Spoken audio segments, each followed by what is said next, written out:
Pornografia e conteúdo erótico não é uma coisa nova. A gente tem conteúdo aí sensual publicado desde a época vitoriana, até antes disso, assim. Tem imagens egípcias, tem estátuas, papiros com ilustrações sexuais. Porém, uma coisa que poucas pessoas discutem é que essa geração que vive hoje em dia é a primeira geração que vive com acesso irrestrito à pornografia. Com a internet, a gente consegue acessar a pornografia na mão. Um celular, num tablet. Se o dispositivo tem acesso à rede mundial dos computadores, você acessa a pornografia. Algo que trouxe uma facilidade ao acesso desse tipo de conteúdo muito maior do que eu tinha, por exemplo, na minha adolescência, nos anos 80 e 90, que eu tinha que buscar revista, catálogo de lingerie, fita em VHS e esse tipo de coisa. E isso acaba gerando um problema, que é o vício em pornografia e masturbação. E falar vício pode parecer uma palavra muito forte, mas eu convidei a sexóloga Letícia Balducci para falar um pouquinho aí de como a masturbação e a pornografia acabam virando um vício aí na vida de muitas pessoas. Se liga. Fizeram uma pergunta parecida esses dias. Letícia, qual que é o errado? É pornografia, masturbação ou ejacular? Até as pessoas também fazem essa pergunta assim, ver filmes, mas Letícia, eu vejo filmes de assalto a banco, eu não vou me tornar um assassino, um serial killer, nem um assaltante. Mas o que acontece? É que a gente tende a combinar essa excitação sexual. Como eu falei, a masturbação e o orgasmo não é errado, mas essa combinação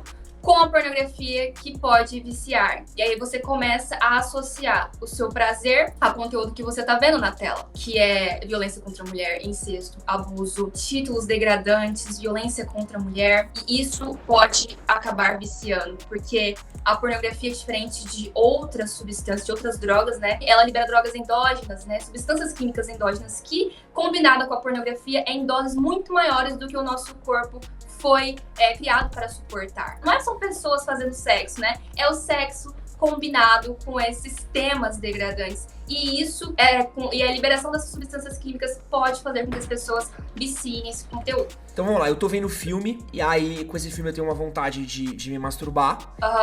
E aí quando eu faço a masturbação, o meu corpo libera essas substâncias, e aí essas substâncias, elas acabam atreladas ao filme. É muito que nem um jogo, assim, por exemplo, que nem apostar. É mais ou menos isso. Mas olha só, é importante que a gente saiba que todos temos desejo sexual. É natural, né? Faz parte do sistema de recompensa do cérebro. Esse sistema, ele administra nossas emoções de raiva, ódio, amor, felicidade. E nos dá impulsos básicos como sede, fome e desejo sexual. E aí, como eu falei, quando a gente não tem a noção de como administrar esse desejo sexual, que aí que seria a educação sexual, a gente acaba entrando no caminho da pornografia, né?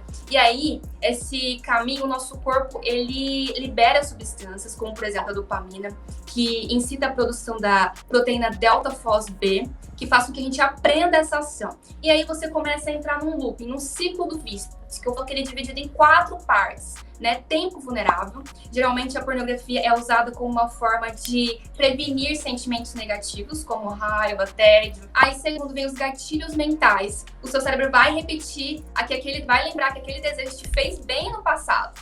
E aí entra uma batalha entre o cérebro racional e o cérebro emocional. Então aí fica assim, isso é bom pra você? Te trouxe alívio no passado? Trouxe. Mas, bom, é um conteúdo que envolve crimes sexuais, envolve exploração de pessoas e até tráfico sexual. Você vai querer usar da sua excitação sexual para ter prazer com esse conteúdo? E aí corre essa batalha. Mas, geralmente, a gente acaba cedendo a isso. A gente não quer ouvir o córtex pré-frontal, o cérebro lógico, né? Que fala, bom, isso realmente é bom pra você? E a gente acaba caindo no ciclo, as pupilas se dilatam, o coração fica acelerado, a gente soa, e aí ocorre essa liberação de substâncias químicas, e a gente fica preso nesse ciclo que se repete, e aí causa alguns efeitos neurológicos do vício, né? Sensibilização, dessensibilização, córtex pré-frontal disfuncional e vários outros aí. E no vídeo de hoje, eu trouxe aqui uma série de respostas que a Letícia Balducci deu pra mim sobre uma série de assuntos que tem a ver com pornografia e masturbação. Todas essas respostas foram dadas numa live que rolou aqui no canal, que você pode ter acesso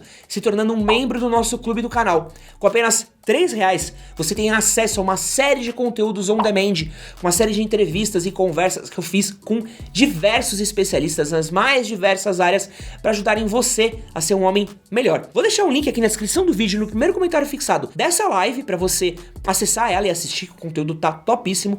E vou deixar também o link para o nosso canal de cortes, onde a gente publica alguns dos trechinhos dessas lives que a gente faz, alguns dos melhores momentos, alguns dos momentos mais polêmicos e interessantes para você assistir. Mas se você quiser assistir aí o conteúdo na íntegra, tem que se tornar um membro do nosso clube do canal, mas eu tenho certeza aí que você não vai se arrepender. Para quem não me conhece, meu nome é Son Castro, sou jornalista e apresentador. Esse é o Manual do Homem Moderno e hoje vamos falar um pouquinho aí de pornografia e masturbação.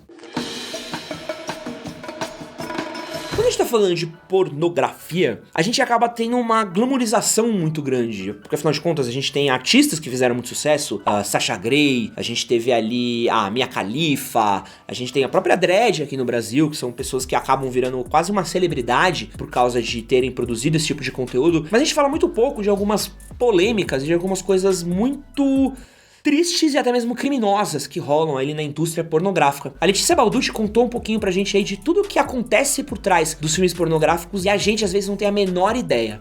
Se liga. Geralmente, muitas mulheres, muitas meninas, elas não têm ideia do que pode acontecer quando, por exemplo, elas recebem uma proposta de modelo, porque geralmente é assim que são as iscas, né? Vem pra Califórnia fazer um papel de modelo, vem pra Los Angeles que a gente quer fazer de você uma estrela. Mas aí, geralmente, elas se veem numa situação onde são coagidas a fazer o ato sexual, né? Consentimento é diferente de coerção. E um caso mais recente foi que um site aí famoso tirou mais de 10 milhões de vídeos que eram de estupro. E assim, as pessoas falam, qualquer um pode postar lá. Não, eram contas verificadas. Então, assim, a pessoa tá ali acorrentada num bordel sombrio, a mão armada, ela não tá. Ela tem a possibilidade de ir e vir. Mas tem essas ameaças, coerção, abusos psicológicos. O cafetão Corey Davis, ele tinha um manual da escravidão na sua Mercedes. Então, que tipo de exploração é essa? Bom, eu chamo de escravidão. E essas atrizes, mesmo aquelas que dizem sim, não ficam mais de 3 meses na indústria, né? Vocês podem ver nesse documentário, né? E até aquela atriz muito famosa, Mia Khalifa, ela não ficou mais de 3 meses, né? Porque geralmente começa ali com uma relação sexual e depois você tem que fazer a cena com alguém mais velho. E até essa menina disse no documentário, ela fala, bom, eu acho que é assim que as vítimas de estupro se sentem consigo mesmo. E aí, quando acaba essa carreira, elas não ficam mais ricas, né? Acaba voltando para a situação onde que elas estavam antes, fica com essas sequelas traumáticas pro resto da vida. E é muito louco que você falou desse curto período de tempo que elas ficam na carreira. No documentário da Netflix é muito massa, o Hot Girls Wanted, ele tem muito disso. E elas acabam carregando esse estigma por muito tempo, porque a garota faz 3 meses de pornografia, só que pelo resto da vida dela, ela é atriz pornô, e existe uma confusão muito grande da sociedade do que é uma atriz pornô e uma prostituta.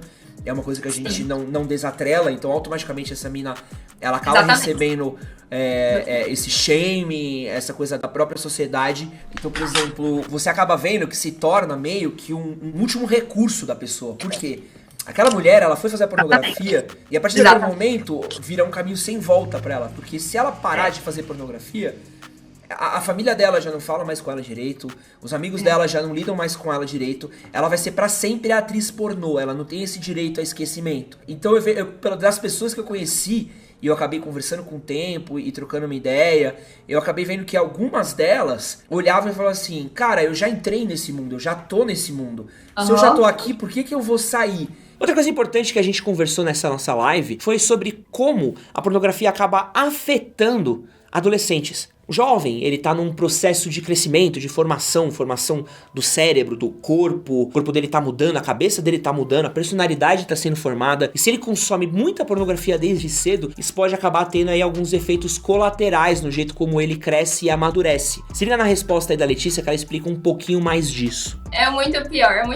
Porque assim, os meninos, eles estão assistindo pornografia, tanto homens quanto mulheres, né? Numa idade em que o seu cérebro está se desenvolvendo. Eles não têm nem o córtex pré-frontal pronto ainda, totalmente desenvolvido. E estão muito mais propensos a reter tudo que envolve a sexualidade. Então, assim, eles são muito mais fáceis de ter o vício e de querer reproduzir essa ação e se tornar dessensibilizados ao prazer, gerando crimes, né? Muitas pessoas não entendem. Letícia, jogar videogame não vai me tornar um assassino. Letícia, ver um filme não vai me tornar um assaltante, mas a pornografia, ela é diferente porque envolve excitação sexual. A gente consegue ver que tudo na mídia apela para a nossa excitação sexual. Tem sexo em tudo, tem nudez em tudo, em todas as séries e filmes que a gente consegue ver, porque é muito mais fácil de nos manipular e de nos fazer consumidores mais frequentes. E é isso que a indústria, a gente pode ver, é uma indústria bilionária e os jovens são muito mais propensos a ter vício. Tem alguma coisa que a pornografia acaba afetando o jovem fisicamente? Ele vai ter algum problema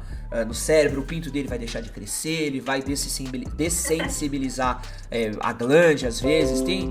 Acontece alguma coisa assim? Então, olha só, o Dr. John Forbert, da Universidade de Oklahoma, em seu artigo Violência Sexual, ele diz bem assim: estudei como acabar com a violência sexual, com estupro, há mais de 25 anos, mas foi apenas 10 anos que eu descobri que o ingrediente secreto para o estupro não era tão secreto assim. Esse ingrediente que dá aos jovens a crença de que torna o estupro provável e diz a eles que eles devem gostar é a pornografia de alta velocidade de hoje. 88%, ele disse na pesquisa, da pornografia apresenta atos de violência, mais violência contra a mulher. E 96% das cenas, ela demonstra estar gostando disso. Então imagina um garoto de 11 anos vendo aquilo. Ensina ele que ele deve bater em garotas e mostra às garotas que elas devem gostar. E assim, ele cresce vendo aquele conteúdo, se masturbando para aquele conteúdo e com certeza traz muita insensibilidade, além das disfunções eréteis, né? Ejaculação precoce, retardada, semi-leakage.